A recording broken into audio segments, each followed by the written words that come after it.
No one likes to see a poorly child anyway, especially when it's your own child. She's had to grow up a lot. She's been forced to grow up a lot quicker than what she should have. So she knows a lot more than what you would want a child of her age to know.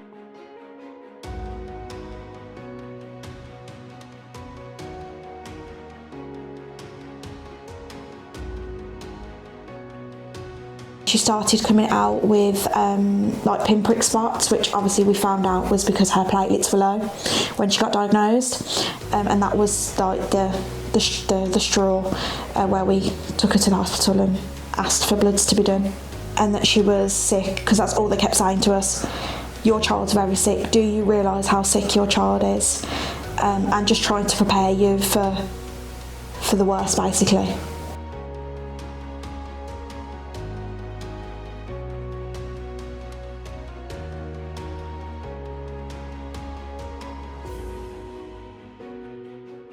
Just don't think it's going to happen to anyone you know. Obviously, know what leukemia is, know it's a type of blood cancer.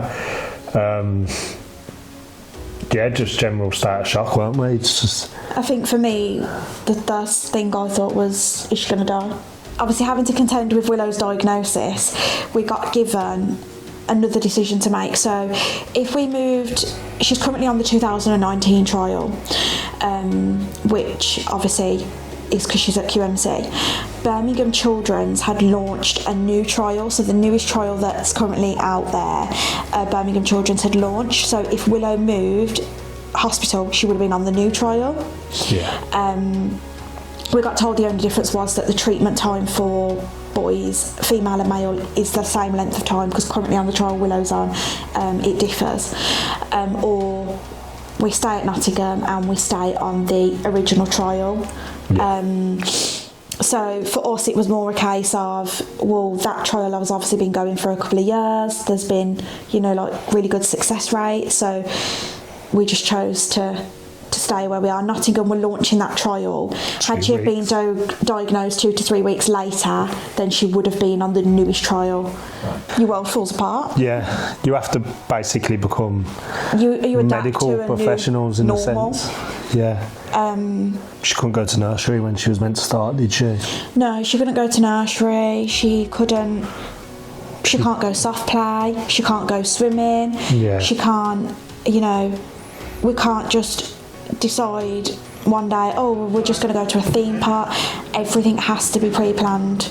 We have to, you know, liaise with the hospital, that then have to liaise with a local area if we're going an hour away from the hospital, to make sure that they can give us open access to their facilities. It's really altered her brain chemistry as well. Like, she's than you'd ever want a child of her age shouldn't even know what chemotherapy is. Or cancer as a whole, but unfortunately. We're coming home with these like 11 to 12 medications a day, and then it's like having to administer chemotherapy at home, making sure that, you know, and it's not even just, it's not pre-syringed, we have to syringe it up, making sure that we're giving the right doses.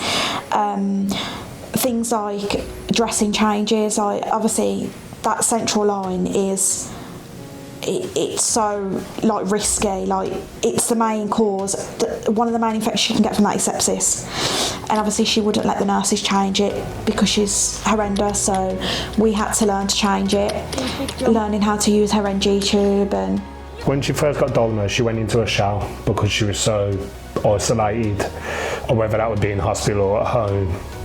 But over the past couple of months, she's definitely come out of a shell more, whether that be going to nursery or being around people that she isn't normally around. She's definitely got more of a personality coming back that we had before.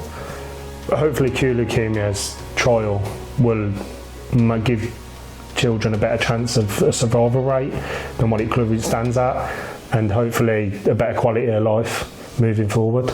We had physically had a conversation and spoken to people that, you know, that had been treated by the professor, and they had said, you know, like, without all these trials previously, like the adult trials, these people wouldn't have had these chances. And that just goes to show that how far Cure Leukemia have come in terms of adult trials. So, you know, we can only imagine how far they can come in terms of paediatric trials, and it's just going to be amazing, you know, to see children finally be able to get, you know, the hope that we all want for our children.